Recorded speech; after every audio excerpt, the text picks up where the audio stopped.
So hello and welcome back to the channel. So today I'm going to be explaining what's been going on around here, because some of you have twigged onto what's been going on, yeah?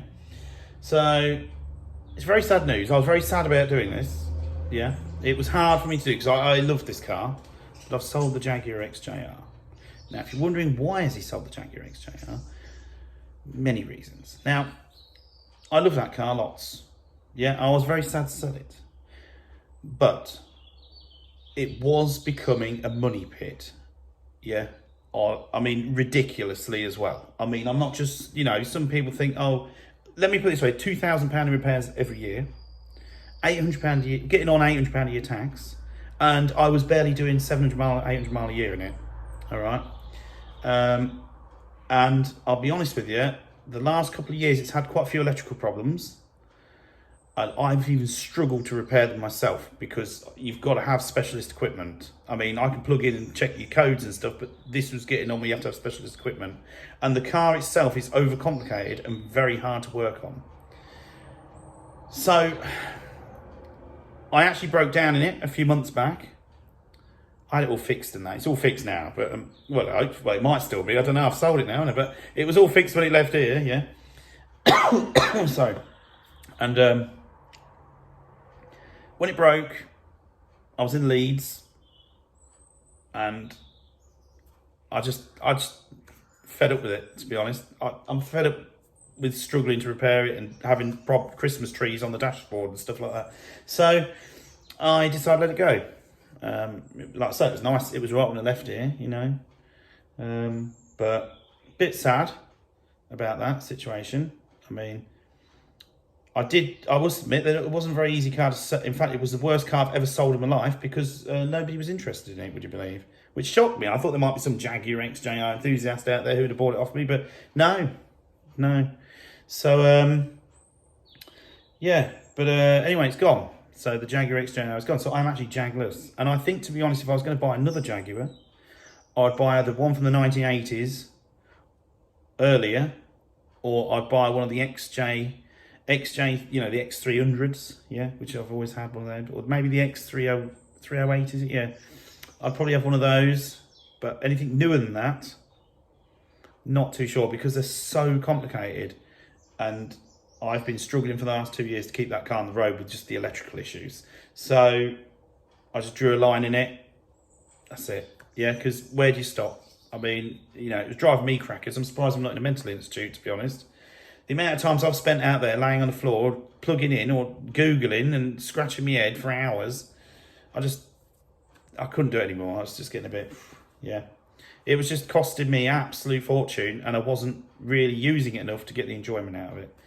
And a bit of me fancies doing, like, having a drive to the Nürburgring and stuff like that. And I wouldn't take it because I don't think I'd trust it in myself that it'd get you there.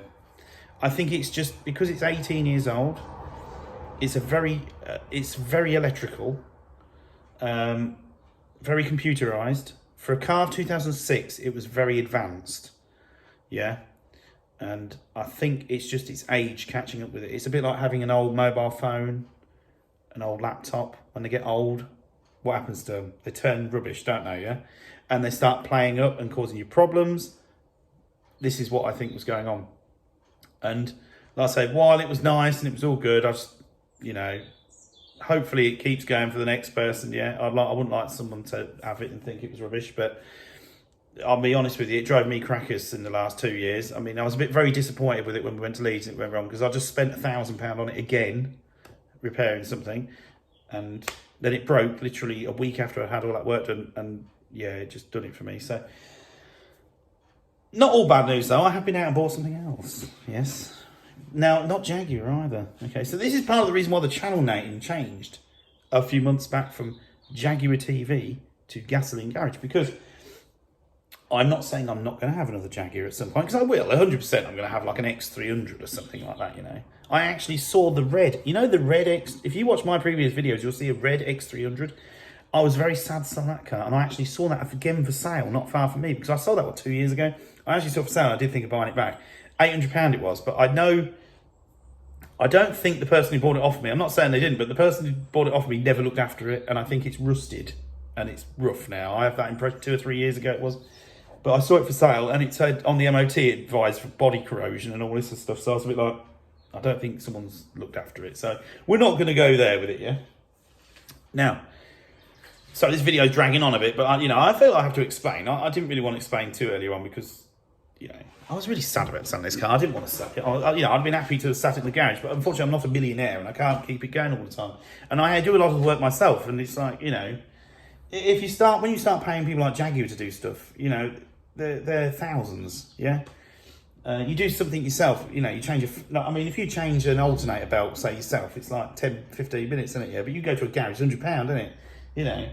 It's one of them sort of situations where I like working on my own car, and that was a car that I was struggling to work on.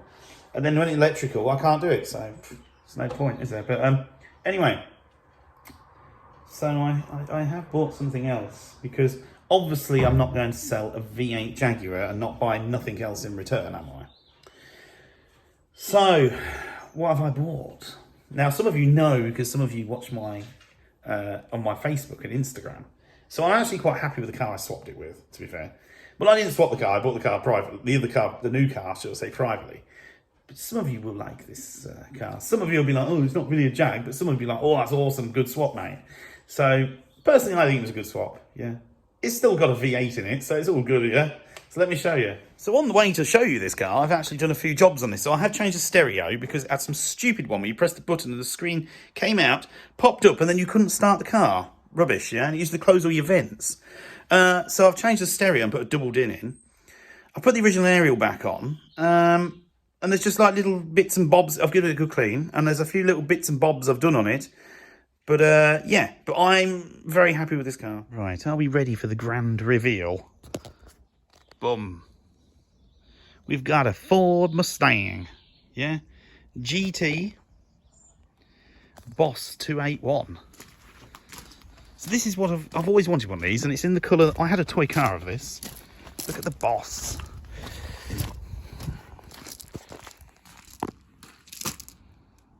Look at that.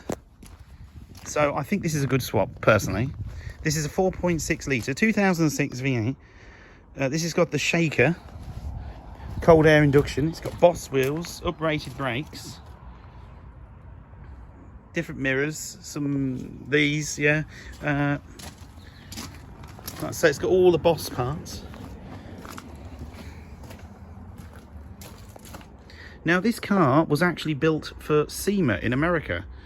One of 3 apparently. It's got a straight through exhaust system. Obviously you've got to have that. I've left the keys inside, but I don't know if you'll see it. But on the dashboard, it's been signed by Punelli Jones. If I've said his name right. Yeah. It's a hand signed thing as well. It's a manual. Look at that, it's got the Hurst shifter. So on the whole, I think it's quite an awesome car to swap for, like I say, the Jag I'm sad about, but I'm not sad in the sense that I've got, the electrical things were upsetting me with that a lot. Now this Mustang is a bit like my truck. It's like it's got a computer on it, but it's like a 90s style sort of car, if you know what I mean. It's got one computer box on that runs like your injectors and a few other little bits and bobs, but generally it's just an engine in a body shell, and it's got lights on it. I mean, this hasn't got any of the ridiculous stuff like climate control, none of that sort of thing. There's none of that to go wrong. Yeah, it's got no, it's very basic. It's just an engine and a gearbox and wheels and a body shell with one computer that runs probably your injectors and a few like your central locking or something. But you know what I mean, on general, it's half the electrics of the Jag. Half, literally half. Plus, I think it looks awesome. Look at that. American muscle. Let me just get the key. It's a bit easier. It's all right. I left the key upstairs. So like I say, I have changed the stereo in it and all that sort of thing. So let me show you. So like I say, I've put this in because this is where you start it. You put the key in the ignition and then you press here. So there we go. We've been signed. Yeah, by the man himself. We've got a manual. Yeah, nice.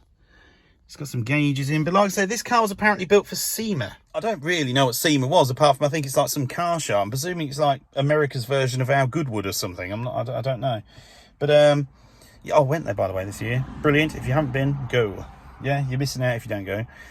So let me show you under the bonnet, or should we say the hood, yeah? Let me show you under the hood. So like I say, she's very clean under here. I've also changed the serpentine belt as well.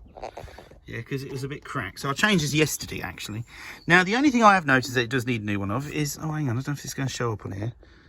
Is a new pulley wheel here, because the bearing... I don't know if you can see that. It's not focusing very well. Maybe if I go here, hang on. It could do with a new one of these, I noticed yesterday. It's a little bit of play in the pulley wheel. So apart from that, yeah, beautiful. But yeah, look at that, the shaker. Awesome.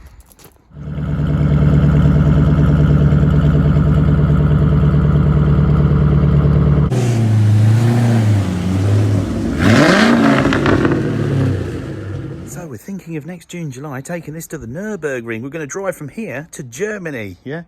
In the American Yob car, as it's now being called by my friends. The American Yob, yeah? Because it's quite loud, actually. You will see videos in the future of it started up loud, noisy and everything.